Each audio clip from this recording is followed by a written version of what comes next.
something to say.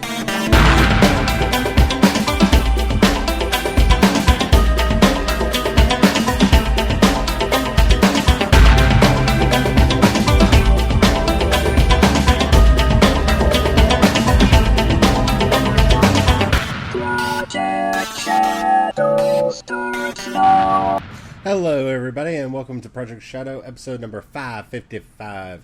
Lost a girl, found a Sphinx. Can we crossplay now? Hi. Oh my goodness, this weekend. Did you see it? I hope you saw it. New episode of Doctor Who. I really think Peter Capaldi is going to be a great doctor. I'm very excited. I want to just dive in and do all the crazy spoilery things, but I'm not going to do that in this episode. I will do that in the future. If you guys want me to, just leave a comment on this episode over at projectshadow.com and let me know, and we will go through and do a detailed breakdown of the episode because it was awesome. Oh, it really made me feel a lot of the same feelings that I had when Peter Davison took over for Tom Baker. And that's a good feeling. Peter Davison is one of my favorite doctors.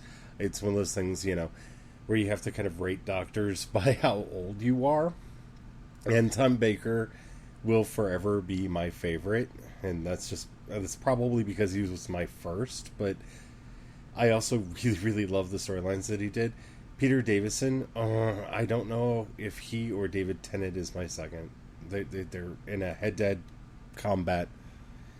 And it would be easier for me to say Peter Davison was my favorite my second favorite, if they would make it easy for me to get my hands on some of the episodes that I remember so fondly. Like, the Guardians of Time episodes and stuff with the whole Talo thing. And it really kind of gave me flashbacks to that. Like, I was expecting to see Celerion as Lapel by the end of the episode. I had so much fun. It was a very good episode. It was not like anything that I expected. Very, very good. If you're not keeping up with Doctor Who, dude, you totally should. Because it just blew me away. Peter Capaldi, he had all the feels. I didn't expect it to be as funny as it was. I think that's the biggest thing that I can say that's not spoilery, is I did not expect to laugh nearly as much as I did. I laughed a lot. There's a lot of really, almost slapstick funny stuff, and I'm wondering if that's going to be tapering off as we go into Darkness, or how they're going to be handling that, because, Matt Smith's Doctor was very funny, and I'm wondering if this is kind of them dovetailing some of that funny into Peter Capaldi to kind of slowly acclimate us to a new, darker Doctor Who, because this episode had a lot of very dark moments. I would not say it's up there with Blink, but it had some moments that really kind of brought that back too. So, no, the Weeping Angels aren't in it, I will tell you that. But, oh my goodness, Doctor Who's back, and I could not be happier. It was so good. It was amazing. I can't wait for the next episode this weekend. I'm just counting down the days, filling time until more Doctor Who happens. Alrighty, on to the news. And I'm starting with sadness, because I wanted to start with a really, really happy Doctor Who's awesome, and then Anna Silk announced today that the upcoming season of Lost Girl is going to be the last season of Lost Girl, and that makes me really sad. Lost Girl, well, I wouldn't say is one of the best shows on TV. It's one of the ones that I enjoy the most. For my sci-fi money, it goes to Defiance. I think Defiance is one of the best sci-fi shows on TV right now. I am loving it so much, and I hope it gets renewed for a third season, because I need more. But she announced in the video on YouTube, you can find a link to it in the show notes over at Project Shadow, that the next season, Season 5, is going to be the last season of Lost Girl, but they're going to go out with a bang. And part of that is they're lengthening the season. It's going to be 16 episodes this year, and they're going to apparently take a break in the middle. So it's going to be like 2 small seasons. I don't know how I feel about that, but while I want to be really upset that Lost Girl's going away, Because, like I said, really enjoy this show. It has felt for a long time like it's building towards something. And that's what I'm hoping we get in season 5, is that whatever it is that Bo is going to become, whatever it is that she is destined to do, that this is the season where she actually either completely fulfills or completely defies her destiny. And I don't really know which one I would rather see. I can see benefits to both. But I'm looking forward to it. It is sad to know that this is the last season that we're going to be getting. Yeah, but all things must end, I suppose, unless it's Doctor Who. According to the people over at the Making Star Wars blog, there's a new book coming. And I'm trying to get excited about the books again, because I used to really love my time in the Star Wars Expanded Universe, and then they said what we do all along, that it wasn't canon, but they did it in a very rude sort of a way. And they're like, well, all that stuff wasn't canon. We're going to do our own thing. But we're going to be writing new stuff that is. And, yeah. Then they decided that the Empire is the Empire that just cannot fall. And yeah. But anyway, they're going to be releasing a book in July, on July 7th, 2015, so that's a while away. But it's going to be about Asajj Ventress and Quinlan Vos. And I cannot wait for this. If this is just a bunk rumor and it doesn't come true, I will rage in fire. Because Ventress is one of my absolute favorite characters. I keep hoping that they find a way to stick her into the movies. I hope that she reappears on the Rebels show. Ventress forever. She is such an interesting character. They did such a good job making her where you have pathos for her, yet she has so many flaws. She's one of the most dynamic new characters that they added to the series. I'm excited about this. I'm going to read now the synopsis that they got from Jedi Bibliothek. The last story never told in the Clone Wars television saga. A tale of trust, betrayal, love, and evil, starring the hugely popular ex-Sith never Jedi female bounty hunter, Asajj Ventress. A tale written but never aired, now turned into a brand new novel with the creative collaboration of Lucasfilm Story Group and Dave Filoni, executive producer and director of Star Wars The Clone Wars and Star Wars Rebels. When the Jedi decide to target Count Dooku, Darth Tyrannus himself, they turn to his ex-apprentice, Asajj Ventress, for help in getting close to the slippery Sith Lord. But when unexpected sparks fly between Ventress and Quinlan Vos, the unorthodox Jedi sent to work with her, the mission becomes a web of betrayal, alliances, secrets, and dark plotting that might just be the undoing of both Jedi and Sith, and everything in between. I cannot wait for this book. And more. Give me more Ventress. I really don't care what Han and Leia and all them are up to. I don't care. I had the books. I had 20-some years of what they were up to. I'm good. I'm interested in characters like this, interesting new characters, and hopefully we'll get some of those on the TV show, but I can't wait for this. Over on the Project Shadow Tumblr, which you can find at projectshadow.tumblr.com. I've been trying not to talk about this, and I may have brought it up a couple times in my weird Star Wars-y rantiness that I've had on the show, but the leaked pictures of the supposedly new Star Wars Stormtrooper helmets, I don't like them. I don't think they look futuristic. I don't think that they look more advanced. I think they look like change for change's sake. I'm not impressed. So, hopefully that is not a sign of things to continue, as well as the two Old Man Han pictures. I don't care. And this really should mean something to them, because I am one of the big Star Wars fans. I mean, my husband is a bigger Star Wars fan than I am, but I mean, we have a 3-foot Millennium Falcon in the office.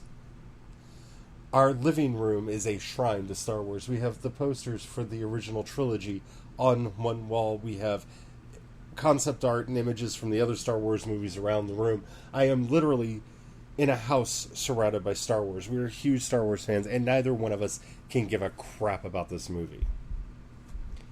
That isn't a good thing. And it might be for them. I mean, they may be tired of us. They may be wanting to attract a new audience, and maybe this film will do that. But I just... Enough said. I'm not going to keep complaining. I want to. Or I'm not.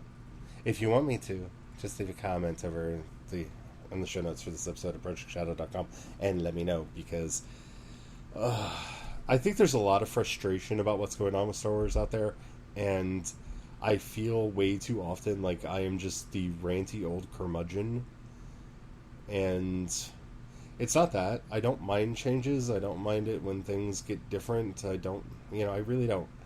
But those changes have to be interesting. And so far, everything that they've leaked just doesn't sound right. Like the puppets. I like the idea of puppets, because puppets are awesome, and Jim Henson is my personal hero, but Jim Henson is dead.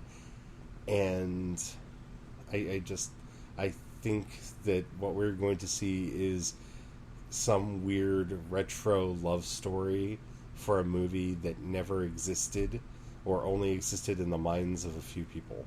And that is not what I want the new Star Wars to be. It just isn't.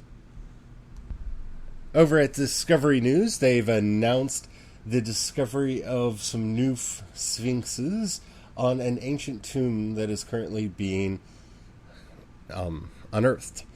These headless, wingless Sphinxes, but you can tell where their heads and wings should be. And I kind of wish they were there, because the bodies are so beautifully sculpted. I mean, you can see the bones. I mean, they're really, really nicely sculpted. I wish they were more intact, because I bet they were just spectacular when they were finished. They stand 4.5 feet tall and weigh about 1.5 tons. Wow. They were apparently originally painted. They found paint on them. The tomb dates back to about 325 to 300 BCE. And that's at the end of the reign of Alexander the Great. The tomb was discovered in northeastern Macedonia, about 65 miles from the country's second biggest city of Thessaloniki. And there is some speculation in here that this was the tomb of one of the prominent generals for Alexander. And they even speculate that this may have actually been intended to be the tomb for Alexander himself. And I'm one of those people that I firmly believe that Alexander the Great is buried in the tomb of St. Mark in in Alexandria. I really, truly believe that. The tomb of St. Mark was built where the tomb of Alexandria reportedly was, from all that we know from history. And I can't prove that, but that's my personal belief. I think that's where he is. But if his body still survives at all. But I think there's too much historical legacy that, he was buried somewhere in Egypt. So I don't they may have intended this for him, but Ptolemy got what Ptolemy wanted, and he got the body of Alexander the Great when he died. So yeah. It is really, really interesting. It is beautiful. I love me a Sphinx, and I thought I should share the link. And as always, you can find links to this and everything that we talk about over at ProjectShadow.com. Okay. For those of you who follow me on social media, I've been on kind of a kaiju kick lately. I have a problem. I really have a deep-seated need to watch giant monsters destroy cities right now. I do. I don't know what it is. I have ideas, but I really need to be watching giant monsters right now. I've been rewatching the old Godzillas and stuff, and I'm about to get to Gamera, who I love. I love Gamera, and Ghidorah, and all of those good classic movie monsters. If anybody knows any good kaiju films that I may not have seen, please, please, please let me know, because I'm really trying to get a collection of kaiju films right now, because that is really where I am. So, of course, I started rummaging around on the interwebs, and I found this amazing Godzilla video set to Radioactive by Imagine Dragons. And I think what makes it as awesome as it is to me is that, one, it's cut really, really well to the actual song, but they use all of the history of Godzilla, all the way up to, like, Godzilla 2000 and Godzilla Final Battle and all that. And if you are a Godzilla fan at all, it does not include anything from the newest film.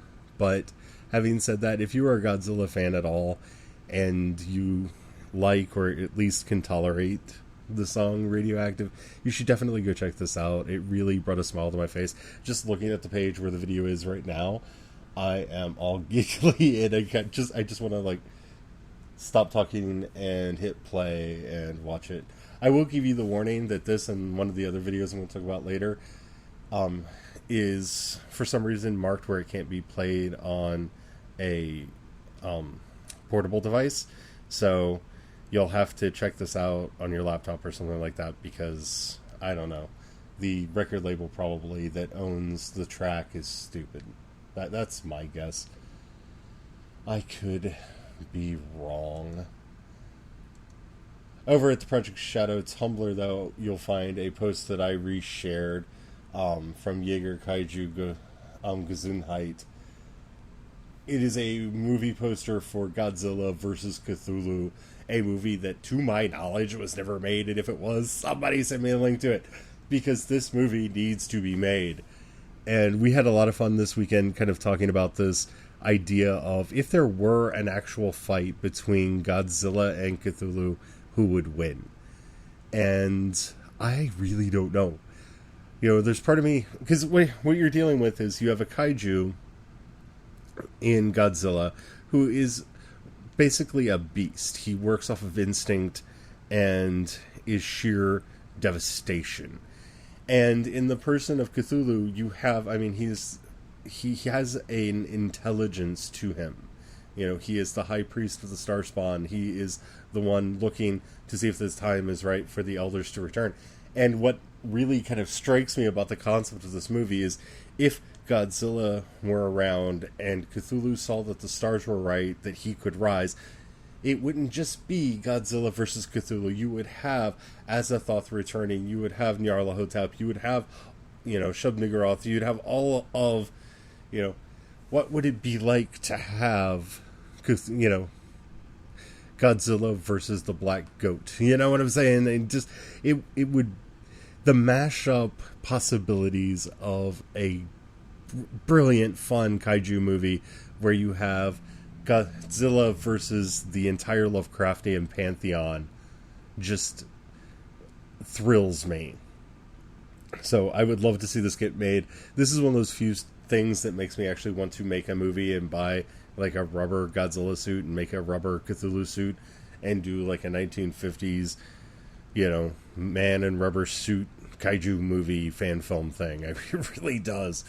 And you never know, I might get off my butt and actually make that happen. But the thoughts of what this could be, oh, if that was a movie, I would stand around the block to see it.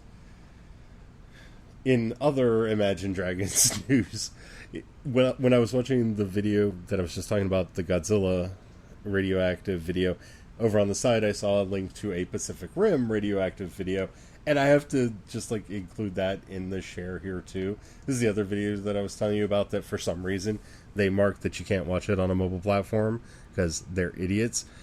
But if you get a chance, go check out these two videos. They are amazing. I can't wait for Pacific Rim 2, and this just amped me up. This is one of the best, if you will, trailers for Pacific Rim I've seen. It's basically a loving homage to Gypsy Danger and everything that happened in Pacific Rim. Great video. Loves it. To kind of round off Video Day, because apparently everything that I found to share today came from a video, there was a wonderful video over on the Geek and Sundry Vlogs channel by Sachi about Crossplay, Gender Bends, and Gaijinkas.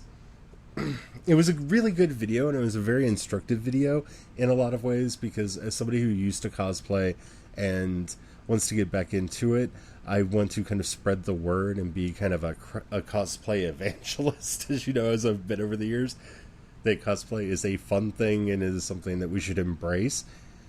And this really made me think a lot about what is it that I want to do as far as cosplay goes, because the world is so open, and that's kind of what I wanted to leave us on this episode, which is going to be a relatively short one. Especially for those of you who are familiar with me from the conventions, if I were to cosplay anything, what would it be? If I was thin and gorgeous, I would definitely do Jareth, because I think that would be awesome. If I could put everything together and make it work, though it would be murder on my back, I would love to do one of the mystics from the Dark Crystal. I think that would be epic, but that would hurt my back unless I just got like a wheelchair and built it around the wheelchair, because, having to stoop over all day, that's not your friend. Especially when you got a bad back like I do. But that would still be really, really fun. That's something to actually think about, because I might be able to make that happen. It'd be an expensive one, because you'd have to get the chair and you'd have to make it look like the feet are moving. I don't know, something to think about. And it would be really, really big. It'd be hard to get through the halls. Yeah, and it probably wouldn't fit in one of the elevators. So that idea is probably out. So, but the one thing that excites me about this in a lot of ways that she doesn't talk about, and it's something that I've actually seen a few times, is the idea of crossplay, not just as women playing male characters, which you see sometimes, and sometimes males playing female characters. But there's kind of a cosplay drag that I've seen some people do, and do really well, where they are taking the essence of a female character and, without converting it over to what they would look like as a male character, cosplaying that character. And in a lot of ways, that's probably more of what I would do. I just want to put the idea out there, because a lot of you, especially from the conventions, are always saying that, hey, Eric, why didn't you do drag this year? And this actually might be the way to get me to do that. So, yeah. Who would I dress up as? Who would I not look weird dressing up as? Leave a comment, if you will, if you have any ideas of who you would like to see. And if you're thinking of doing any cosplay, or if you're currently designing a costume, leave a comment and a link to that too, because I think that would be wonderful for all of us to see. Kind of start a cosplay support group, so that we can figure out how we are going to put together all of the wonderful, wonderful things that we are going to put together for the conventions in the not too distant future. I am so glad to be back with you guys, and you guys, you know how much I love you and how much your support means to me. I would like to point out here, as we're ending the show, that I am brought to you by your support. So thank you to everybody who has purchased my books over the years. I'm currently working on a new one, as well as some other stories, and I'm trying to figure out exactly how I want to get them out to y'all. But if you would like to have a very direct line of support into everything that I'm doing, you can help me out by going over to patreon.com/CEDorset. That's patreon.com/CEDorset. That's Dorset with 2 T's. And consider becoming a monthly supporter. Your support really means the world to me. And one of the things that I'm wanting to do is I'm wanting to break my addiction to Amazon for money. So, the way you can help me with that is by spreading the word and by becoming a supporting member over at Patreon, so that I can just give away the stories. I can make the stories more freely available and be in more places without having to bow and kowtow to Amazon for everything that I have. That would be lovely, and I'll thank you forever. You can see all the rewards over there. You can see the new goals over there, including the improved forum and the professional audiobooks of both the back catalog and the books going forward. If you guys can help me hit those goals, that would be awesome. Thank you guys so much. As always, you can find this episode and everything that we do over at projectshadow.com. Keep an eye out over at oursolemnhour.com, where you will be able to find new stuff soon. That's the story and setting that I'm currently working in. Everybody, have the fun. Talk to you soon. Bye.